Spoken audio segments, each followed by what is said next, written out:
You already know that feeling. You wake up in the morning, and before your feet even touch the floor, your hand reaches for your phone. And in that single moment, before you've taken one conscious breath, before your brain is even fully woken up, the bombardment begins. A notification from an app, a message you didn't ask for, an email that could have waited until noon, a news alert about something that happened while you were sleeping, and just like that, your nervous system is already on fire. That's not a normal way to start a day, but it has become so common that most people don't even realize it's happening, and that's exactly what makes it so dangerous. Here's what researchers who study chronic stress and cognitive load have consistently found. The human brain was never designed to process hundreds of micro-interruptions every single day. It simply was not built for this. And yet here we are, carrying little devices in our pockets that are engineered by some of the most brilliant behavioral scientists in the world, specifically designed to interrupt you, to pull your attention away, and to make you check back in again and again. That's not an accident. That's architecture. And if you've been feeling more exhausted than you used to, more anxious without a clear reason, more scattered and less able to focus on things that actually matter to you, I need you to hear this. It is not a personal failure. You are not lazy. You are not weak. Your brain is simply absorbing damage every single day, and nobody told you it was happening. Now, there's something I want you to keep in mind as we go through this together. If you have been struggling with this, and you feel like you've already tried everything, you've already put your phone on silent, you've already deleted apps, you've already tried to be more disciplined, and nothing has really stuck, the program linked down in the description below exists specifically for people who feel exactly that way. Most people scroll past it because they think they can figure this out on their own. That's fine. But the ones who are genuinely done with feeling this way, those are the ones who actually click it. It's there when you're ready. Now let's go deep into what is actually happening inside your body and your brain when notifications keep arriving throughout the day. Every single time your phone buzzes, bings, or lights up, your brain interprets that as a signal that something requires your attention. It doesn't matter what the notification is. Your brain cannot tell the difference between a critical message and someone liking a photo you posted 2 weeks ago. To your nervous system, an interruption is an interruption, and every interruption triggers a tiny stress response. A small release of cortisol, a micro-activation of your fight or flight system, a momentary spike in heart rate and alertness. Now here's where it gets genuinely disturbing. Research on attention and interruption has shown that when you are pulled away from a focused task by any kind of interruption, it takes the average person over 20 minutes to fully return to the same depth of concentration they had before the interruption. 20 minutes for one notification. And most people are being interrupted every few minutes throughout the entire day. Think about what that actually means for your life. Think about the projects you've started and never finished. Think about the conversations where your mind wandered even though you were physically present. Think about the nights you lay in bed unable to quiet your thoughts even though you were exhausted. Think about the creative ideas that felt like they were right there, almost forming, and then just dissolved. This is where they go. They get eaten by the interruption cycle, and it compounds. Every day you live inside this cycle, the pattern becomes more deeply wired into your brain. Your brain actually begins to expect and seek out interruptions. It starts to feel uncomfortable with sustained silence or focus. You may have noticed that when you sit down to do something important, some deep part of you pulls toward checking your phone even when nothing has come in. That craving is real. It is a neurological pattern that has been trained into you, one notification at a time, over months and years. Your cortisol doesn't just spike and disappear either. When you are chronically subjected to micro-stress events throughout the day, your baseline cortisol level rises and stays elevated. And elevated cortisol over time is linked to poor sleep quality, increased anxiety, impaired memory, weakened immune function, and a reduced ability to feel genuine joy and motivation. You don't just feel tired. You feel a specific kind of tired that sleep doesn't fix.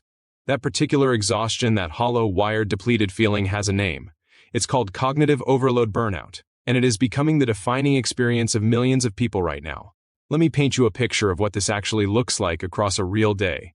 You start your morning already reacting instead of choosing. Your first mental energy, the clearest, sharpest, most creative part of your cognitive day, gets absorbed by other people's agendas delivered through your notifications before you've even had a chance to think one thought that belongs to you. By mid-morning, you've already had dozens of micro-interruptions. You feel like you've been busy, but when you look at what you actually accomplished, it feels thin. Not because you didn't try, but because your attention never had enough consecutive time to build real momentum on anything. By afternoon, decision fatigue sets in. Every time you shifted your attention, your brain had to make a micro-decision about whether to engage or return to the task. Those micro-decisions add up. And by this point in the day, your decision-making capacity is genuinely degraded. You start avoiding harder tasks. You gravitate toward easy, passive consumption because that's all your brain has left to give. And by evening, instead of feeling the natural wind down your nervous system needs, you're still half engaged, still tethered to the loop. You might be physically in the room with people you love, but part of your attention is somewhere else entirely, and they feel it even if nobody says anything out loud. Then you get into bed and you can't sleep. Not because nothing is wrong, but because everything is overstimulated. Your brain never got a genuine rest signal during the day, so it doesn't know how to slow down now. And then the next morning you wake up already depleted, and the whole cycle starts again. This is what constant notifications do to a human life. Not dramatically, not all at once, but incrementally, invisibly, over time. Like a slow leak that you don't notice until the tank is empty. Now I want to give you the other side of this picture. Because here is what life looks like when you actually break this cycle. When you reclaim your attention, everything changes. And I mean everything. Not in the vague motivational sense, but in specific, measurable ways that you feel within days. Your sleep changes first. When your nervous system stops receiving hundreds of micro-stress signals throughout the day, your cortisol naturally begins to regulate back toward normal levels. You start to experience what actual tiredness feels like, the clean, natural kind that leads to deep, restorative sleep. You wake up and the first thoughts you have are your own.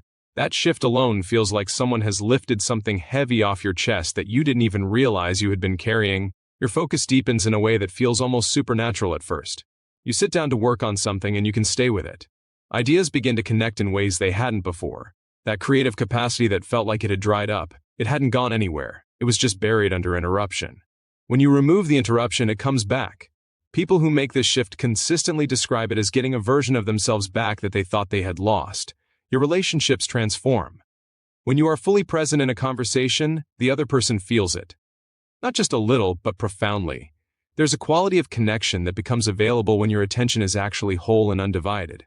Things that felt irritating or conflicted in your closest relationships often soften significantly when you are no longer living in a state of chronic low-grade stress. You have patience again. You have warmth again. You have bandwidth for the people who actually matter to you. Your sense of time expands. This is one of the most surprising things people describe. When you stop living inside the fragmented, interrupted rhythm of constant notifications, time feels longer in the best possible way. Days feel full. You end them feeling like you actually lived them, not like you blinked and they were gone. And your relationship with yourself changes most profoundly of all. Because when you stop filling every gap in your day with incoming information, you start to hear your own thoughts again. You start to know what you actually want, what you actually feel, what you actually need. The anxiety that felt like it was just a part of your personality begins to quiet. Not because your life changed, but because your nervous system finally got a chance to come back to baseline. The difference between the person drowning in notification stress and the person who has reclaimed their attention is not intelligence. It's not willpower. It's not personality. It's simply whether they have the right system in place. Because discipline without a system almost never wins. The pull of these platforms is too strong, too scientifically calibrated, too persistent. But with the right structure, the shift happens naturally. You're not fighting every day, you're just living differently. If everything you just heard resonates with you, if some part of you recognized your own life and what we walk through together, then you're exactly who the program in the description below was built for. Not for people who are casually curious, for people who are genuinely ready to stop losing days to a cycle that's costing them more than they can afford to keep paying. Most people will watch this and wait. They'll think about it later. Later usually means never. The ones who actually change are the ones who decide right now that today is the day they stop tolerating something that has been quietly stealing from them. If that's you, the program is in the description. It's there, it works, and it's waiting for the right person to use it.